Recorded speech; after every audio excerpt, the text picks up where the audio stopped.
The science fair secret. It was spring in the quiet town of Maple Glen, Illinois, and the buzz around Oak Hill Middle School was electric. Posters lined the hallways, students whispered strategies, and the cafeteria was full of half-built robots, volcano kits, and clumps of modeling clay. It was time for the annual statewide science fair, and for 8th grader Naomi Blake, it was everything. She had finished second the year before, lost to Lucas Mendoza's solar-powered water purifier. This year, she wanted that trophy. Badly. She had the perfect project. A sensor-driven, smart garden system that automatically adjusted water and sunlight exposure. Her parents had helped her code the app, and she'd been working for weeks in her garage. But 2 days before the big event, disaster struck. The accident. Late one night, Naomi was testing the soil moisture sensors when her little brother, Max, burst into the garage on his scooter. In one terrifying moment, crash, wires everywhere. The light panel shattered, the mainboard fried. Naomi stared at the mess, heart pounding. Her project, her chance, ruined. Tears welled in her eyes. Her mom came running. "We can try to fix it," she said. But Naomi knew there wasn't enough time. The temptation.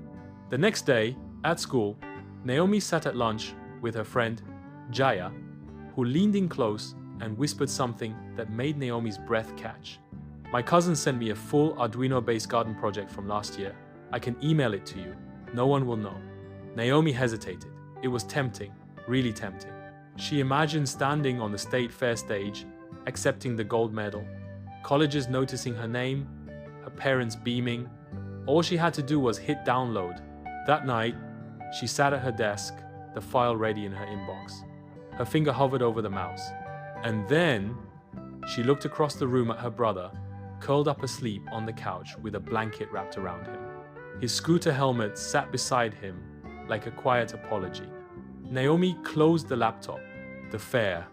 Naomi showed up at the science fair with a new poster board, hand-drawn diagrams, and a cardboard prototype that barely lit up. She explained what she'd tried to build and what went wrong. "I didn't finish it," she told the judges. "But I learned a lot, and I'll try again." Some students snickered. Others looked confused.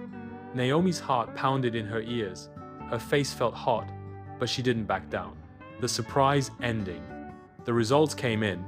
Naomi didn't place. Not even honorable mention.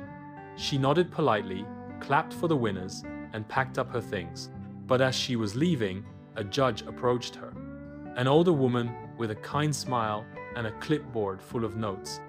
"Naomi Blake?" she asked. That was one of the most honest presentations I've seen in 20 years of judging. Naomi blinked. "But I didn't win."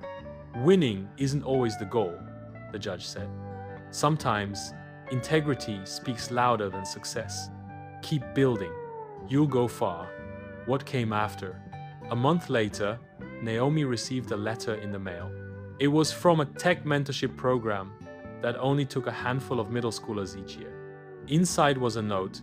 "We heard about your science fair project, and more importantly, how you handled adversity. We'd love for you to apply." Naomi grinned. She didn't need a trophy to know she'd done the right thing. Moral of the story: integrity means doing what's right, even when it's hard and even when no one else sees. Because in the long run, your character will take you farther than a shortcut ever will.